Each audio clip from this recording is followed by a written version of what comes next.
For the previous 6 months, Jim had been living a life he barely recognized. Samantha's marriage, which had previously been dynamic and full of warmth, now felt like a hollow shell of its former self. Previously, he could rely on her laughter to brighten his darkest days and her touch to tell him that he was loved. But now, Samantha, those were just memories that were fading faster with each day. Her behavior was shifting in ways Jim couldn't ignore, and their discussions had become less frequent. Curt exchanges about commonplace things such as grocery, news, money, and intimacy. Jim's attempts to bridge the emotional and physical divide between them were met with indifference, if not downright rejection. He remembered the last time he reached out to her softly. As they sat on the couch watching a movie, he placed his hand on hers. She pulled away quickly, disdainful. Reason for being fatigued that night, as Jim lay awake in their shared bed. Jim couldn't recall the last time she had deliberately touched him as he stared at the ceiling. Samantha, he couldn't help but go back on the early days of their marriage, had been his everything, his best friend, confidant, and partner in every respect. They'd shared hopes, laughs, and endless plans for the future. But suddenly it looked as though she had walled him out of her world completely, constructing a wall he couldn't scale. The most difficult part was Jim's bewilderment about what had changed and why. Was it something he had done, or something he hadn't done? He had spent hours searching his brain for solutions, trying to pinpoint when their bliss began to disintegrate. But Samantha wasn't eager to talk every. When he tried to ask her what was wrong, she shut him off and insisted that nothing was bothering her. Her tone was harsh. Her eyes avoided his, as if she couldn't even bear to look at him anymore. It wasn't just the lack of communication. Jim was upset by the developing sensation that Samantha no longer cared about her affection, which had once been bountiful. Jim's efforts to reignite left him feeling like a man trapped in the desert. The spark in their marriage had been met with chilly apathy. He'd planned romantic evenings and surprised her with flowers and even that they attend a counselor together. But each attempt was ignored with the same weary justifications. She was too busy, overworked, and fatigued after months of trying. Jim was beginning to wonder if there was any hope left for them. Jim had reached his limit, suffering the unanswered questions and the ever-widening gap between him and Samantha was all too much for him tonight. Resolved, there would be no ducking or polite avoidance of the developing tension. He needed answers, even if they ripped his world apart. After supper, Jim discovered Samantha sat in the living room browsing through her phone, her expression remote and her mind elsewhere for a minute. He paused, his heart heavy. Why? Taged doubt, but then summoned his bravery and Samantha walked forward. Jim began, his voice steady but laced with tiredness. I need to talk. She hardly looked up. Jim, I'm in the middle of something. No, it can't wait, he muttered, placing himself in front of her. I can't keep living like this, wondering what happened. I need to know what's going on. Samantha sighed and set her phone down, but her body language emanated opposition. What is this about now? Crossing her arms defensively, Jim took a deep breath and tried to compose himself. It's about us. Samantha, you shut me down for 6 months. We're like strangers in the same house, both emotionally and physically. I want to know why I don't know what you're doing. Talking about, she stated, her tone dismissive. You're overthinking things. Jim's aggravation boiled over overthinking. Samantha, we don't even touch anymore. You won't let me near you. You won't talk to me. And you act like I'm an invader in your life. I am your husband. Don't I get an explanation? Samantha's eyes tightened and her lips clenched into a narrow line. Jim, my body is my choice, she stated evenly. In general, you should ask permission if you want to touch me with even one finger. I live my life the way I want to, and I will not allow my personal boundaries to be infringed. Jim stared at her, completely astonished by her remarks. Like a slap in the face, He stuttered incredulously. Samantha, this has never happened before, but in the last 6 months, it's as if you've been replaced. Do you even hear what you're saying? This is ridiculous. Her face stiffened and her tone became harsh. I used to be stupid. Snatched, I used to let you influence and dominate me. But I've learned that a woman should have greater rights. As a man, you must respect my choices and meet my standards. Jim almost sank back in his chair, caring for the lady he loved, the woman he believed he knew. Now a stranger spouting phrases that didn't even sound like Samantha. He replied, his voice trembling with surprise. What rights are you talking about? I've never disrespected you, and I've always provided. I have made numerous compromises for you, Freedom. Have you been reading too much? I am unfamiliar with radical feminism. Samantha's eyes blazed with rage, and she shot out. There it is, you're already trying to accuse me, ridicule me, present me as insane, and don't think I don't know why you're bringing this up. You're unhappy because I stopped sleeping with you. That's all you men care about, your lust. Jim seized his head in his hands, overpowered by the absurdity of it all. His frustration turned into something deeper, something that caused him question if there was anything left to rescue in their marriage. He stared at her with a mix of anguish and frustration. Okay, Samantha, he said slowly. How you see it, good. My wallet is my decision, and my money is my option. So here's the deal, is that you'll acquire a full-time job and pay for half of our costs. How's that for respecting choices?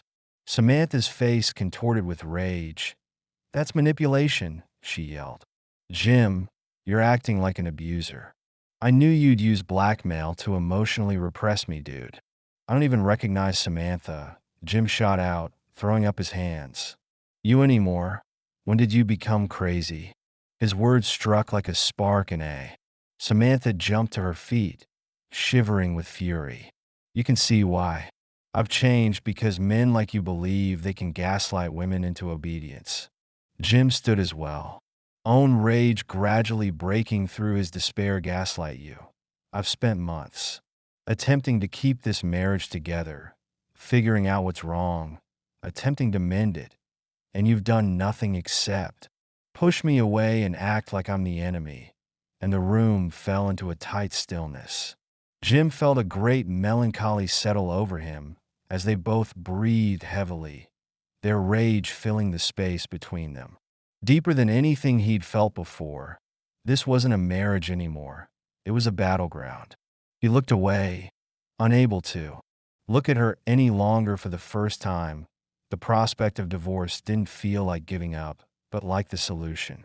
To discover out what occurs next, please subscribe to the channel. The morning after Jim's furious argument with Samantha, he sat in his car outside a lawyer's office, staring at the sign for Mills and Associates. His stomach swirled as he attempted to grasp the truth of what he was about to do. He wasn't the kind of man who jumped to conclusion or behave rashly, but the prospect of spending the rest of his life stuck in a loveless, hostile marriage was awful. The lawyer, a middle-aged man called Greg Mills, greeted him with a solid handshake and a calm, professional demeanor.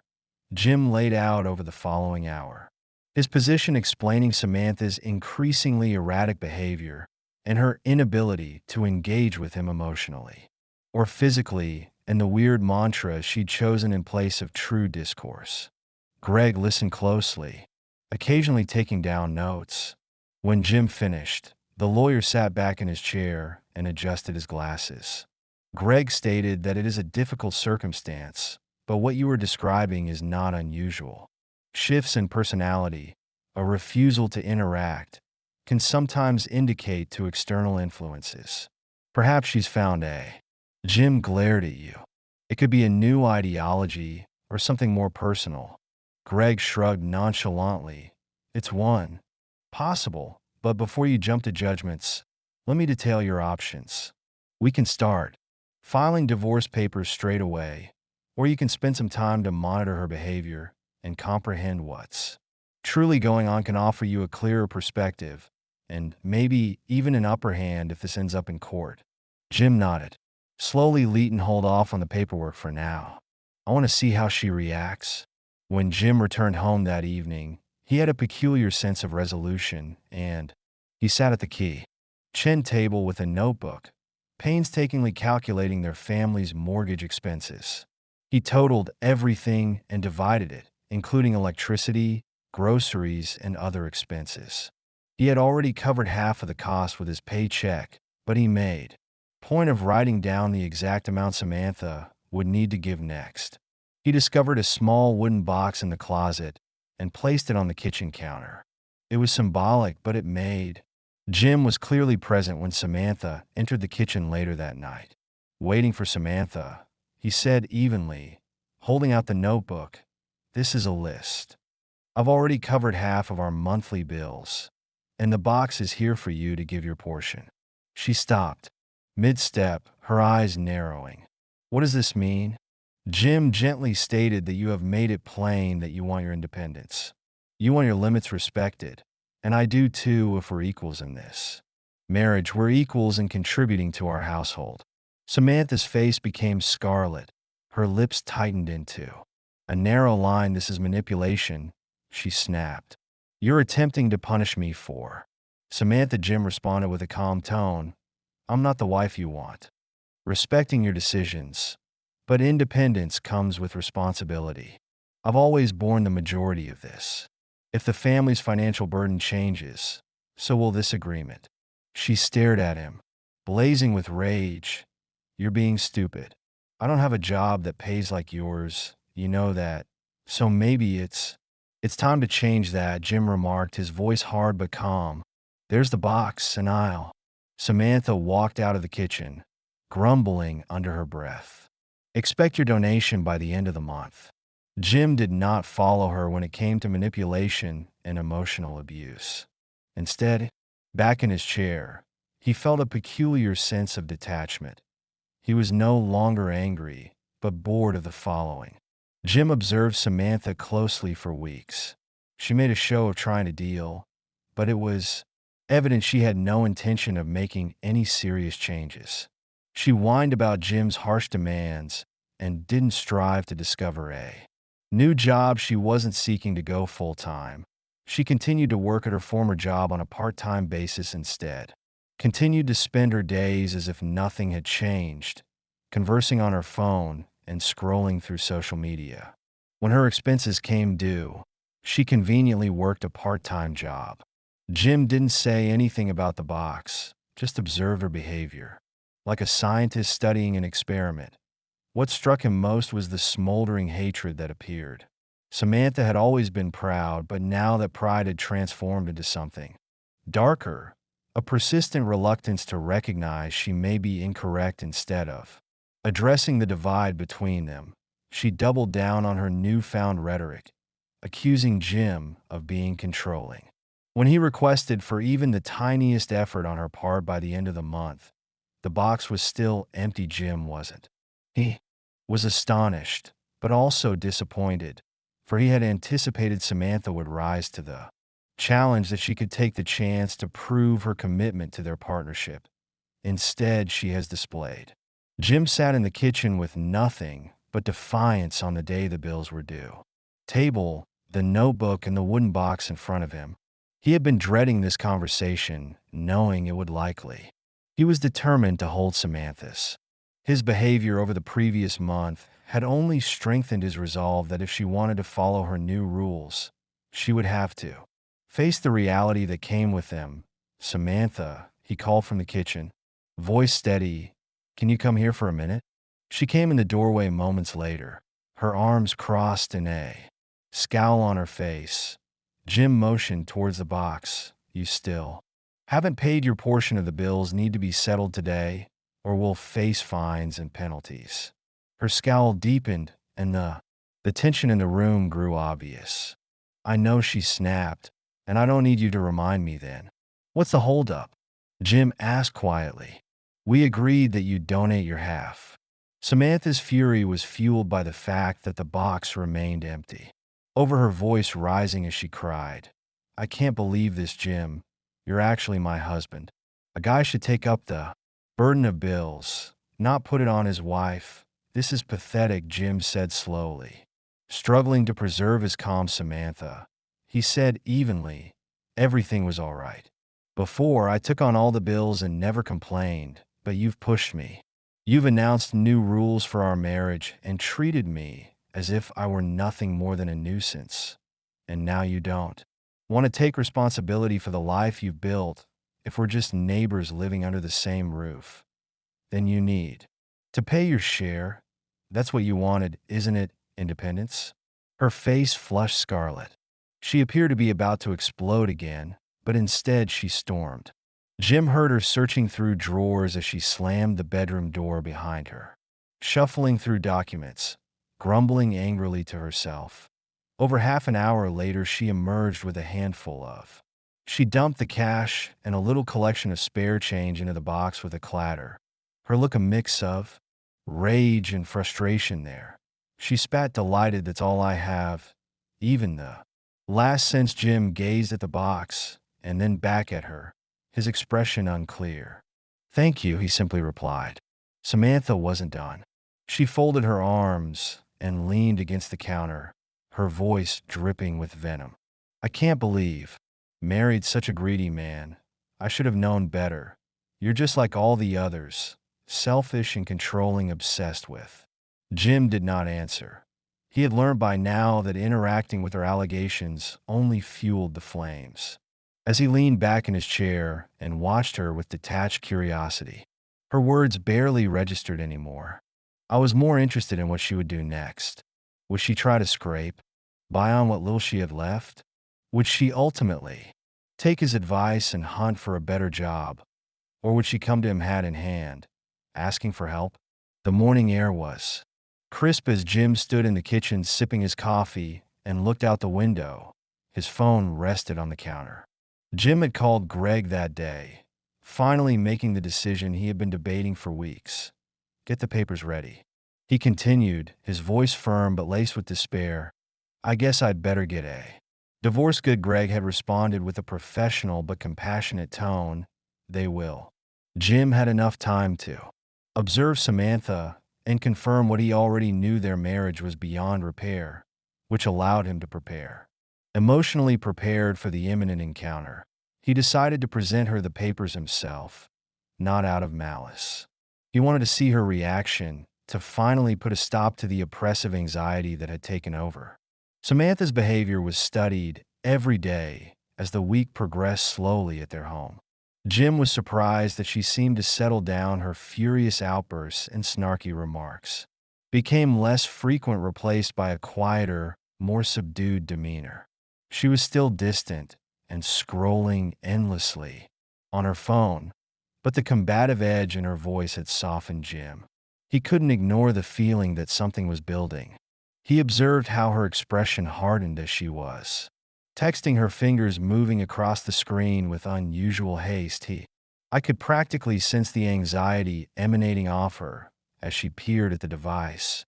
Her lips pinched into a narrow line. Was going on? It was evident that money, or the lack thereof, was at the heart of everything. Jim took up the papers with a curious mix of relief and worry. Greg's office in the afternoon, and spent the rest of the day turning them over in his thoughts. Was this the beginning of? In the end, he sat at his desk, the envelope resting heavily in his lap. He pictured how the evening would play out, waiting for Samantha to arrive home, handing her the papers, and letting her respond. She wanted it would be painful, but at least it would be finished. However, when nightfall arrived, Samantha threw him a curveball. She was late arriving, almost in 2 hours. Jim hardly looked up as she entered through the door, which was past her regular hour. Something about her demeanor attracted his eye. She seemed different from her. Her stance was more relaxed, her countenance kinder. Gone was the smoldering wrath that had defined her for months. Instead, she smiled at him tentatively. Yet a smile anyway. Hello, she said, placing down her purse. Her voice was extremely delicate. Hi, Jim replied, hesitantly studying her intently. She moved around the kitchen with an ease he hadn't seen in ages, pulling out a teapot and rummaging through the cupboards for tea bags. I thought I'd make us some tea, she remarked almost hesitantly. It has been a while. After we just talked, Jim lifted an eyebrow as curious. He peeked. Tea, yes, she responded, setting 2 mugs on the table, and I discovered some chocolates in pantry. Thought it might be great to sit down for a bit. She smiled again, time a bit brighter, and Jim felt his guard rise. This wasn't like her. Samantha he'd been living with for the previous 6 months. It was as if she had suddenly rediscovered how to be the woman he had married, and he sat at the table, watching her pour tea and arrange the treats on a little dish. Thank you, he replied, tentatively accepting the mug she handed him. This is... I've been thinking a lot while sitting across from him, as she mentioned. Jim's pulse accelerated, and he wanted to ask her. She intended to demand answers, but he held back and sipped his tea instead, allowing her to take the lead. Their talk began, gently touching on safe topics for the kids, whether a neighbor's new car, but as the minutes passed, Samantha appeared to relax. Even more, her tone became warmer, even wistful, yet Jim's instincts would not let him relax. Something wasn't right about the timing of her sudden change. Her softened. The tone felt too calculated, and his mind raced as he tried to piece together. Puzzle, had she figured out his plans? Was this a last attempt to salvage their marriage, or was there something else going on that he couldn't see? By the time the tea was finished, Jim had decided that the papers could wait until tomorrow. He needed more time to observe, to understand that if Samantha was attempting to manipulate him, he would not. To catch him off guard as they cleared the table together, Jim glanced at her out of the corner of his eye. Looked calm and content, but he could see the flicker of tension in her hands. As she wiped down the counter, she felt a tightness in her jaw when she thought he wasn't looking. When it was time for bed, Jim stood in the dimly lit living room, spreading out For the past month and a half, he'd been sleeping on the couch. Previously shared bed, now a distant memory. The silence of the house pressed hard on. He was constantly reminded of how far apart he and Samantha had grown. The running shower in the background was almost soothing, but Samantha emerged from the bathroom with her hair. Jim was surprised when she smiled softly at him, wrapped in a towel and her face freshly scrubbed. Her tone was unusual. Warm. I was wondering why you don't come back to our bedroom tonight, she said casually, leaning against the doorway. Considering it's been a while since we've been together. Jim blinked, taken back by the sudden shift. He hesitated, trying to process her words. What a sudden turn of events, he thought to himself, his mind racing to catch up. After a moment, he managed a polite but firm reply. You know, Samantha, I'm too tired to sleep in there. I have a hard day tomorrow. Her smile faltered, just slightly replaced by a wistful expression. Too bad, she said softly, a hint of sadness in her voice. Sweet dreams then, but if you change your mind, come over, I'll be waiting. She turned and walked away, leaving Jim standing there, confused and on the edge. For the rest of the night, he lay on the couch staring at the dark ceiling, unable to sleep. His mind replayed the moment over and over, questioning everything. Why the hell, he wondered, on the very day I planned to give her the divorce papers, has she suddenly changed her behavior? As if nothing has happened, the shift felt calculated, a move in a game he didn't know they were playing. He could feel himself wavering, his natural curiosity pulling him into the web of uncertainty she had spun. But as dawn broke and the first rays of sunlight filtered through the curtains, Jim made his decision. Enough was enough. No more delays, no more second-guessing. The morning light filtered through the kitchen window as Jim sat at the table with a steaming mug of coffee. The envelope lay beside him, a quiet but firm symbol of his all. He sipped his coffee, slowly steeling himself for the confrontation ahead. Samantha's footsteps padded softly down the hall, and she appeared moments later, looking fresh and cheerful. Good morning, honey, she said, her voice sweet and warm. Morning, Jim replied, keeping his tone neutral. She poured herself a cup of tea. and joined him at the table, her expression unusually pleasant after a few moments of casual chatter. Samantha's shifted slightly. She glanced at Jim out of the corner of her eye, her tone turning hesitant. "You know, Jim," she began, her voice almost playful. "This might sound a little impudent, but I was wondering if you could lend me $150 just for a week. I promise I'll pay you back." Jim set his coffee cup down slowly, his eyes narrowing as realization dawned. "Ah, there it is," he thought, the sudden warmth, the unexpected kindness. It was all part of her ploy. Samantha needed money, and she was playing the role of the good wife to get it. He leaned back in his chair, studying her carefully. $150, huh? He said, his voice calm. "Well, Samantha, I've got something even better than that." Her eyes lit up, and she chuckled softly. "Better? What could be better? $200, $500, she teased, laughing sweetly at her own joke. Jim reached for the envelope and slid it across the table toward her. "This," he said simply. Samantha's laughter faltered as she picked up the envelope, her brows furrowing in confusion. She opened it, and as her eyes scanned the divorce papers inside, her expression shifted rapidly. From confusion to shock, then to a simmering panic. "Jim," she began, her voice shaking slightly, "what is this?" "It's exactly what it looks like," he said evenly. "Divorce papers. I've thought about this long and hard and have come to the conclusion that this marriage isn't salvageable." She stared at the papers, her hands trembling slightly. "Jim, this is a hasty decision," she stammered. "We can't just throw everything away like this. We have to try to save our marriage by any means necessary. I can change." Jim shook his head, his resolve unwavering. "Samantha, it's too late for that. I've spent months trying to understand what happened, trying to fix things, trying to get us back to where we used to be, but you pushed me away at every turn. You treated me like a stranger in my own home. And now, when you need something, suddenly you're the loving wife again. I see right through it." She reached across the table, her voice rising in desperation. "No, Jim, you don't understand. I've been going through a lot. I didn't mean to hurt you. I need more time to figure things out. Please don't do this." Jim met her gaze, his voice calm but firm. "Samantha, I've analyzed our marriage, our relationship, and the way you've treated me over the past 6 months. I've realized that this life, this constant tension and manipulation isn't healthy for me. I deserve better, and frankly, so do you." Her face crumbled. "LED." And she looked down at the papers as if hoping they might disappear if she stared hard enough. "I don't want this," she whispered, "and I don't want to keep living like this." Jim replied. He stood, taking his coffee mug with him.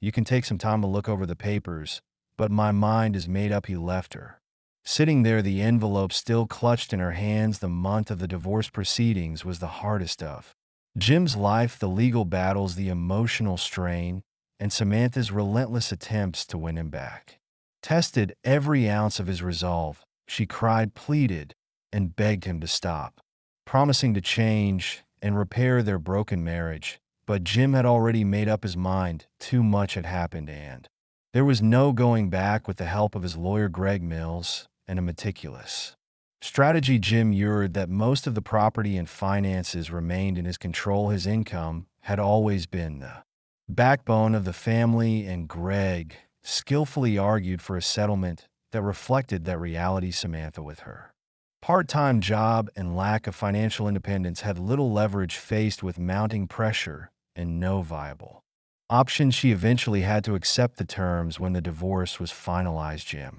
felt a bittersweet sense of relief. He was free from the constant tension and manipulation, but there was no escaping the sadness of what they had lost. Samantha continued to reach out, trying to reignite the spark they once shared, but Jim held firm. He explained as kindly as he could that their relationship was beyond saving. Over time, her persistence faded, and she gradually retreated from his life. A few months later, Jim was in line at the grocery store when he heard a familiar voice behind him. Turning, he saw Emma, one of Samantha's colleagues from her part-time job. They exchanged pleasantries, and soon they were chatting about the usual small talk, work life, the weather. Then almost offhandedly, Emma mentioned something that made Jim's heart stop. "It's been a crazy few months at work without Samantha, she stated she scarcely worked when she was there, though often taking days off. Jim frowned curiosity. Kev, what do you mean? Emma hesitated, looked about uneasily. Well, I probably shouldn't say this, she conceded, dropping her voice, but Samantha wasn't exactly trustworthy. She'd call in sick or take random days off all the time, and well, she had this a friend.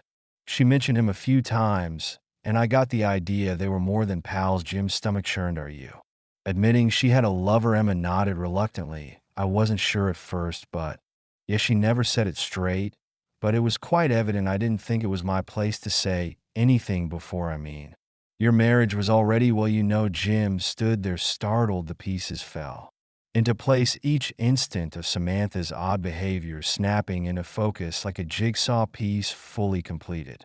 The distance, the fury, the weird slogans, and the refusal to connect, everything made obvious. Now she had been leading a double life, and Jim had been the unwitting. Well, thanks, Emma, he said finally, his voice steady but hollow. I appreciate you telling me. As Jim walked out of the store, his feelings were a mix of fury, betrayal, and weirdly enough, relief. For months he had questioned himself, wondering if he had been too harsh or too hasty in breaking the marriage. Now he knew the truth. Samantha's actions had destroyed their relationship long before he handed her the divorce papers, and while the knowledge stung, brought a peculiar sense of closure. He hadn't been wrong to walk away, and he had done what was necessary to recover his. If you love the narrative, please subscribe to the channel. I wish you good mood and luck.